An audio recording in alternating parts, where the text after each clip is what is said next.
गीतामृतम, गीता का अमृत, पंचमः पाठ, संस्कृत दिग्दर्शिका, क्लास 11। प्रिय छात्रों, हिंदी विषय के अंग अनिवार्य संस्कृत अर्थात संस्कृत दिग्दर्शिका के 5वें पाठ गीतामृतम का हिंदी अनुवाद हम लोग सीखेंगे। तो चलिए इसके पहले श्लोक की तरफ चलते हैं। तम तथा कृपया विष्टम अश्रुपूर्णाकुलेक्षणम विषीदन्तमिदं वाक्यमुवाच मधुसूदन। प्रिय छात्रों, ये प्रसंग शुरू होता है जब अर्जुन ने अपने धनुष बाण रख दिए और श्री कृष्ण से कहा कि हे मधुसूदन, हमें अब युद्ध नहीं करना है, क्योंकि सामने स्थित अपने पितामह, अपने गुरु, अपने भाई बंधुओं को मारकर यदि मैं राज्य प्राप्त भी कर लेता हूँ तो मुझे इससे सुख की प्राप्ति नहीं होगी, इसलिए मुझे युद्ध नहीं करना है। उसके बाद की जो परिस्थिति बनी, जो श्री कृष्ण ने उन्हें गीता का उपदेश दिया, उसका वर्णन कुछ श्लोकों में आगे किया गया है। तम तथा, और उसके बाद, कृपया विष्टम अश्रुपूर्णाकुलेक्षणम, इसको हम तोड़ेंगे तो होगा कृपया आविष्टम, अर्थात करुणा से परिपूर्ण, अश्रुपूर्ण आकुल ईक्षणम, आंसुओं से भरे हुए व्याकुल नेत्रों वाले, अश्रुपूर्ण आंसुओं से भरे हुए, आकुल अर्थात व्याकुल, ईक्षणम अर्थात नेत्र वाले, विषीदन्तमिदं, विषाद अर्थात दुख, विषीदन्तम इदम दुख प्रकट करते हुए अर्जुन से वाक्यम उवाच मधुसूदन, मधुसूदन श्री कृष्ण ने यह वचन कहे। तो तम तथा कृपयाविष्टम अश्रुपूर्णाकुलेक्षणम विषीदन्तमिदं वाक्यमुवाच मधुसूदन। इस प्रकार करुणा से पूर्ण, आंसुओं से भरे हुए और व्याकुल नेत्रों वाले, दुखी होते हुए उस अर्जुन से श्री कृष्ण ने यह वचन कहे। क्या वचन कहे? दूसरे श्लोक में है कि क्लैब्यम मासम गमः पार्थ नय तत्त्वयि उपपद्यते क्षुद्रम हृदय दौर्बल्यम त्यक्तोत्तिष्ठ परंतप। क्लैब्यम, क्लैब्यता अर्थात नपुंसकता को, माँ समगमः, माँ अर्थात नहीं, समगमः अर्थात तुम प्राप्त हो, माँ समगमः तुम नहीं प्राप्त हो, हे पार्थ इस नपुंसकता को तुम नहीं प्राप्त हो। नैतत्त्वयि उपपद्यते, इसको हम तोड़ेंगे तो होगा ना एतत् त्वयि उपपद्यते, ना एतत् त्वयि उपपद्यते अर्थात तुम जैसे वीर क्षत्रिय के लिए यह उचित नहीं है। ना एतत् त्वयि उपपद्यते, तुम जैसे वीर क्षत्रिय के लिए इस प्रकार से नपुंसकता को प्राप्त होना, युद्ध के समय नपुंसकता को प्राप्त होना उचित नहीं है। इसलिए क्षुद्रम अर्थात तुच्छ, हृदय दौर्बल्यम हृदय की दुर्बलता को, त्यक्तोत्तिष्ठ, त्यक्त धन उत्तिष्ठ, त्यक्त्वा उत्तिष्ठ त्याग कर उठ खड़े हो, परंतप शत्रुओं को ताप पहुँचाने वाले, शत्रुओं का संहार करने वाले हे अर्जुन, तुम इस हृदय की क्षुद्र तो दुर्बलता को त्याग कर उठ खड़े हो। तो क्लैब्यम मां समगमः पार्थ नय तत्त्वयि उपपद्यते क्षुद्रम हृदय दौर्बल्यम त्यक्तोत्तिष्ठ परंतप। कृष्ण ने कहा कि हे अर्जुन, तुम नपुंसकता को मत प्राप्त हो, क्योंकि यह तुम जैसे वीर क्षत्रिय के लिए उचित नहीं है। हे शत्रुओं को ताप पहुँचाने वाले परंतप अर्जुन, तुम हृदय की क्षुद्र दुर्बलता को त्याग कर युद्ध के लिए उठ खड़े हो, तुम्हें युद्ध करना चाहिए। श्री कृष्ण ने आगे कहा अशोचन्यान वशोचस्तुम प्रज्ञावादांश भाषसे गतासून गतासूनश्च नान शोचन्ति पंडितः। अशोचन्य, अशोच्यान शोक के अयोग्य, जो तुम्हारे शोक के अयोग्य है, जिसके लिए तुम्हें शोक नहीं करना चाहिए, सोच अन्वशोचस्त्वम, अन्वशोचः धन त्वम, इसको हम तोड़ देंगे तो होगा अन्वशोचः धन त्वम, तुम उसके लिए शोक कर रहे हो। और प्रज्ञावादान, बुद्धिमानों जैसे वचन भाष से बोल रहे हो। गतासून आगतासूनश्च, इसको हम तोड़ेंगे गत असून धन अगत असून धन चा, तो गतासून अर्थात जिनकी मृत्यु हो गई है, चा का अर्थ हुआ और आगतासून अर्थात जो जीवित हैं उनके लिए नानुशोचन्ति पंडिता, जो विद्वान होते हैं, जो पंडित होते हैं, उनके बारे में नानुशोचन्ति, कोई शोक प्रकट नहीं करते। तो श्री कृष्ण कहते हैं कि हे अर्जुन, अशोचन्यान व शोचस्तम, जो शोक करने योग्य नहीं है उनके लिए तुम शोक कर रहे हो, और प्रज्ञावादांश भाष से और विद्वानों जैसे वचन को बोल रहे हो। लेकिन जो वास्तव में पंडित होते हैं, जो विद्वान होते हैं, जो ज्ञानी पुरुष होते हैं, वह गतासून आगतासूनश्च, मृत पुरुषों के लिए, मृत व्यक्तियों के लिए और जीवित व्यक्तियों के लिए किसी प्रकार का शोक नहीं करते। अगला श्लोक, श्लोक संख्या 4। देहिनो अस्मिन् यथा देहे कौमारम यौवनम जरा तथा देहांतर प्राप्तिर धीरस्तत्र न मुह्यति।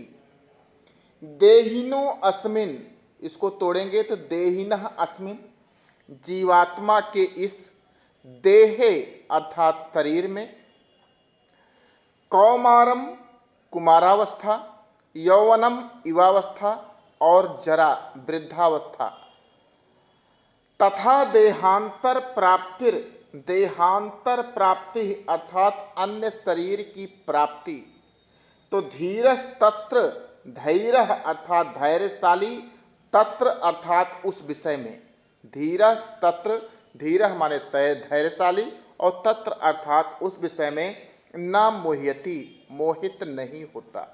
श्री कृष्ण अर्जुन को समझाते हुए कहते हैं कि हे अर्जुन, देहिनो अस्मिन यथा देहे, जीवात्मा के इस शरीर में जिस प्रकार से कौमारम यौवनम जरा, जीवात्मा के इस शरीर में जिस प्रकार से किशोरावस्था, यौवनम युवावस्था और जरा वृद्धावस्था को प्राप्त होती है, या शरीर जिस प्रकार से किशोरावस्था, युवावस्था और वृद्धावस्था को प्राप्त होती है, तथा उसी प्रकार से देहांतर प्राप्ति, मृत्यु के उपरांत दूसरा शरीर भी प्राप्त होता है।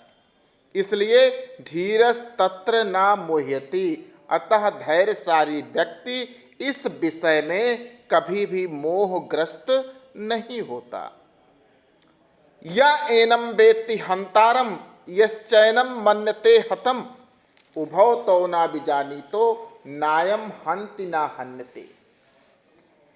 एनम अर्थात इस आत्मा को, एनम इस आत्मा को, वेत्ति जानता है, हंतारम मरा हुआ, यश्चैनम को तोड़ेंगे होगा यह चा एनम, और जो इसे मन्यते मानता है, हतम मृत, उभौ तो न, उभौ अर्थात वह दोनों, तो वह दोनों, उभौ तो न विजानीतो, विजानीतः अर्थात जानते हैं, वह दोनों न विजानीतो नहीं जानते, क्योंकि ना अयम, नायम को तोड़ेंगे तो हो जाएगा ना धन अयम, ना यह हंति न हन्यते, ना तो यह मरता है और ना हन्यते अर्थात मारा जाता है।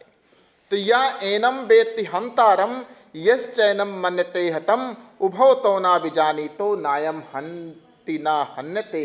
हे अर्जुन, जो इस आत्मा को मारने वाला मानता है, हंतारम जो इसे मारने वाला मानता है, और यश्चैनम मनते हतम, और जो इसे मरा हुआ मानता है। उभौ तौ ना बिजानी, तो वह दोनों ही नहीं जानते इस विषय में, क्योंकि नायम हंति ना हन्यते, ना तो यह आत्मा किसी को मारती है और ना यह आत्मा किसी के द्वारा मारी जाती है। वशांसि जीर्णानि यथा विहाय, नवानि गृह्णाति नरो पराणि, तथा शरीराणि विहाय जीर्णान्यानि संयाति नवानि देहि। आगे समझाते हुए श्री कृष्ण अर्जुन से कहते हैं, वशांसि अर्थात वस्त्रों को, जीर्णानि अर्थात फटे पुराने, यथा जिस प्रकार से, विहाय अर्थात त्याग कर, परित्याग करके, नवानि नए वस्त्र, गृह्णाति ग्रहण कर लेता है। कौन? नरो प्राणी, नरह धन अपराणी, मनुष्य दूसरे। तथा शरीराणि विहाय जीर्णान, उसी प्रकार से जब शरीर जीर्ण हो जाता है, पुराना हो जाता है, वृद्ध हो जाता है, तो इस शरीर को भी अन्यानि अर्थात दूसरे, संयाति नवानि देहि, संयाति माने चला जाता है या प्राप्त करता है, नवानि नई, देहि अर्थात शरीर को। श्री कृष्ण कहते हैं कि हे अर्जुन, जिस प्रकार से वसांस जीर्णानि यथा विहाय, नवानि गृह्णाति नरो प्राणी, जिस प्रकार से हे अर्जुन फटे पुराने वस्त्रों को त्याग कर मनुष्य दूसरे नवीन वस्त्र धारण कर लेता है, तथा शरीराणि विहाय जीर्णा अन्यानि संयाति नवानि देहि, उसी प्रकार आत्मा भी पुराने और जीर्ण शरीर को त्याग कर दूसरे और नए शरीर को दूसरे जन्म में प्राप्त कर लेता है। अगला 7वां श्लोक, नैनम छिन्दन्ति शास्त्राणि, नैनम दहति पावकः, न चैनम क्लेदयन्त्यापो, न शोषयति मारुतः। छिन्दन्ति अर्थात काट सकते हैं। कौन? शास्त्र, शस्त्र। नैनम दहति पावकः, पावक अर्थात अग्नि, ना तो इसे अग्नि दहति जला सकती है, ना चा एनम अर्थात ना तो इसे, क्लेदयंत आपो, क्लेदयंती धन आपो, आप का अर्थ होता है जल और क्लेद का अर्थ होता है गीला करना, ना तो जल इसे गीला कर सकते हैं, ना शोषयति ना तो सुखा सकता है, मारुत अर्थात हवा। तो नैनम छिन्दन्ति शास्त्राणि, नैनम दहति पावकः, हे अर्जुन इस आत्मा को ना तो शस्त्र छिन्दन्ति अर्थात काट सकते हैं, नैनम दहति पावकः ना तो अग्नि पावक इसे जला सकती है, ना चैनम क्लेदयन्त्यापो और ना तो इसे जल गीला ही कर सकता है, ना शोषयति मारुतः और ना इस आत्मा को वायु सुखा सकती है। जातस्य ही ध्रुवो मृत्युर्ध्रुवम जन्म मृतस्य च, तस्माद् अपरिहारे अर्थे ना तुम शोचतुम अर्हसि। जातस्य ही ध्रुवम, ध्रुव अर्थात निश्चित, और मृत्यु जहाँ पर जन्म लेना निश्चित है, और मृत्युर्ध्रुवम और जहाँ पर मृत्यु होना निश्चित है। जन्म और मृत्यु जहाँ पर दोनों निश्चित हैं, तस्माद् अपरिहारे अर्थे, तस्मात् का अर्थ होता है इसलिए, अपरिहार्य का अर्थ होता है अनिवार्य, अर्थ का अर्थ होता है विषय में।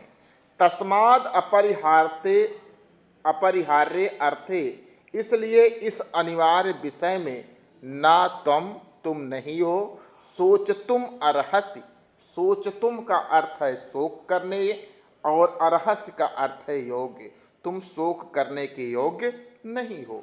श्री कृष्ण कहते हैं कि हे अर्जुन, जहाँ पर जातस्य ही ध्रुवो और मृत्यु ध्रुवम जन्म मृतस्य च, जहाँ पर उत्पन्न हुए व्यक्ति की मृत्यु निश्चित है और मृत व्यक्ति का जन्म भी निश्चित है, तो इस कारण से तू इस अनिवार्य विषय में अनिवार्य विषय के संबंध में शोक करने के योग्य नहीं है, अर्थात तुझे इस विषय में शोक नहीं करना चाहिए, क्योंकि इस पृथ्वी पर जिसका जन्म होता है उसकी मृत्यु निश्चित है, और जिसकी मृत्यु होती है उसका जन्म निश्चित है। इसलिए जो निश्चित है, जो अपरिहार्य है, जो अनिवार्य विषय है, इस अनिवार्य विषय में तुम जैसे क्षत्रियों को शोक नहीं करना चाहिए।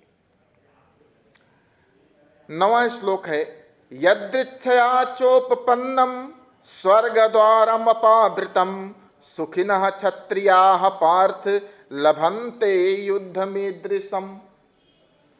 यदृच्छया का अर्थ हुआ अपने आप, चोपपन्नम चाधन उत्पन्नम, अपने आप प्राप्त हुए, स्वर्ग द्वारम, स्वर्ग के द्वार को, कौन से स्वर्ग के द्वार को? अपावृतम, खुले हुए स्वर्ग के द्वार को, सुखिनः अर्थात भाग्यशाली, क्षत्रिय अर्थात योद्धा, लभन्ते प्राप्त करते हैं, युद्धम ईदृशम ऐसे युद्ध को।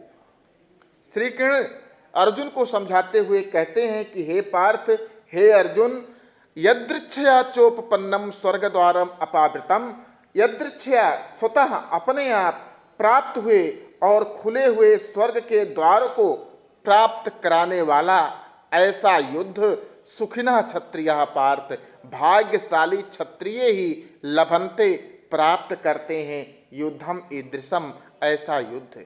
हे अर्जुन, इस प्रकार से अपने आप उत्पन्न हुए और स्वर्ग के द्वार को, खुले हुए स्वर्ग के द्वार को प्राप्त कराने वाला युद्धम ईदृशम ऐसा युद्ध भाग्यशाली क्षत्रिय ही प्राप्त करते हैं। ये हर किसी क्षत्रिय के भाग्य में ऐसा युद्ध प्राप्त नहीं होता।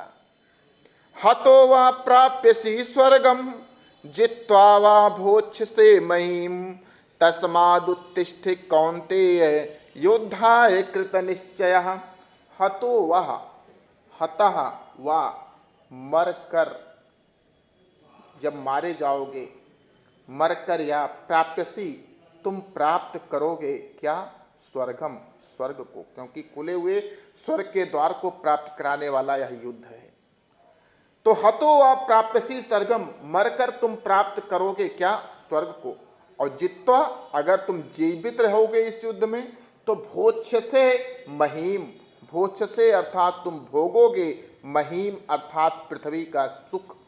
तस्माद उत्तिष्ठ कौन्तेय, इसलिए तस्मात धन उत्तिष्ठ, इसलिए तू उठकर खड़ा हो जा, हे कौन्तेय, तू युद्ध के लिए उठकर खड़ा हो जा, और युद्धाय कृत निश्चय, और निश्चय होकर युद्ध करो।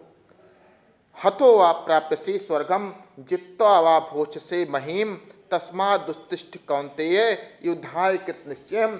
श्री कृष्ण कहते हैं कि हे कौन्तेय, हे कुंती के पुत्र अर्जुन, तू अगर इस युद्ध में मारा जाता है तो भी तुम्हें स्वर्ग की प्राप्ति होगी। हतो वा प्राप्यसे स्वर्गम, तू अगर इस युद्ध में मारा जाता है तो भी तुम्हें स्वर्ग की प्राप्ति होगी। और जित्वा वा भोक्ष्यसे महीम, और अगर इस युद्ध को तू जीत लेता है तो संपूर्ण पृथ्वी का तू सुख भोगेगा। इसलिए तस्माद उत्तिष्ठ कौन्तेय योद्धाय कृत निश्चयम्, इसलिए हे कौन्तेय, हे अर्जुन, तो युद्ध के लिए निश्चय करके उठकर खड़ा हो जा और युद्ध करो, क्योंकि यहाँ पर जीतने पर और हारने पर दोनों पर तुम्हें स्वर्ग या सुख की प्राप्ति होगी। तो प्रिय छात्रों, इस प्रकार से गीतामृतम अर्थात गीता का अमृत जो कि श्रीमद् भगवत गीता से लिया गया था, इसका हमने आपको सरल हिंदी में अनुवाद बताया। आपको यह अनुवाद कैसा लगा, ज़रूर इसके बारे में आप अपने कमेंट कीजिएगा और इससे सीखिएगा, क्योंकि यह गीतामृतम नामक पाठ आपकी परीक्षा के लिए बहुत ही इम्पॉर्टेंट है, और इससे आपकी परीक्षा में एक प्रश्न जो कि 7 अंक का होता है अवश्य पूछा जाता है। इसलिए आप इसे ध्यान से पढ़िएगा, अपने कमेंट कीजिएगा, वीडियो को लाइक और अपने साथियों में शेयर भी कीजिएगा। धन्यवाद।